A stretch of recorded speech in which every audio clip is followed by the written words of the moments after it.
అఖిల భారత యోజన సమైక్య 16వ జాతీయ మహోత్సవం చారిత్రకమైనటువంటి తిరుపతి నగరంలో జరుగుతుంది। ఈ మహాసభకి తెలంగాణ ప్రాంతం నుంచి వేలాది మంది ఈ మహాసభలో పాల్గొంటున్నాం।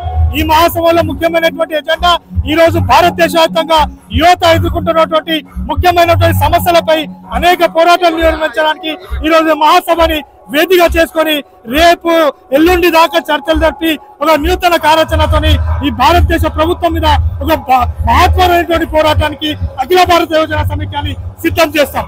ఈ రోజు ఈ మహాసభ ఈ భారతదేశ వ్యాప్తంగా అనేక పోరాటాలకు అనేక అన్ఎంప్లాయ్మెంట్ కి వ్యతిరేకంగా నిరుద్యోగానికి వ్యతిరేకంగా ఈ మహాసభ వేదిక కాబోతుంది।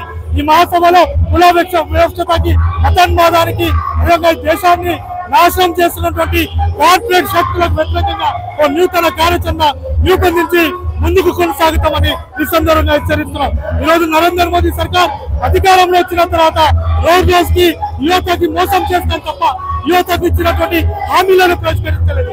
యువతకు సంవత్సరానికి 2 కోట్ల ఉద్యోగాలు కల్పిస్తున్నారు, కానీ ఇప్పుడు దాకా 11 సంవత్సరాలు కానీ యువతకు నిరుద్యోగం ఇవ్వడంలో పూర్తి స్థాయిలో వైఫల్యం చేశారు। ఒక ప్రయత్నం భారతదేశంలో హిందూ ముస్లిం కుల వివక్షత అదే ప్రాంతం పేరు మీద మతం పేరు మీద కులం పేరు మీద ఎక్కడ పోయిన వివక్షత చూపెట్టి ఈ రోజు కార్మికులకు అదేవిధంగా రైతులకు మహిళలకు వ్యతిరేకంగా ఈ ప్రభుత్వాలు పనిచేస్తున్నాయి। ఈ అందరికీ వ్యతిరేకంగా ఈ రోజు అఖిల భారత యోజన సమైక్య మహత్వమైనటువంటి పోరాటానికి సిద్ధమైతే హెచ్చరిస్తున్నాం।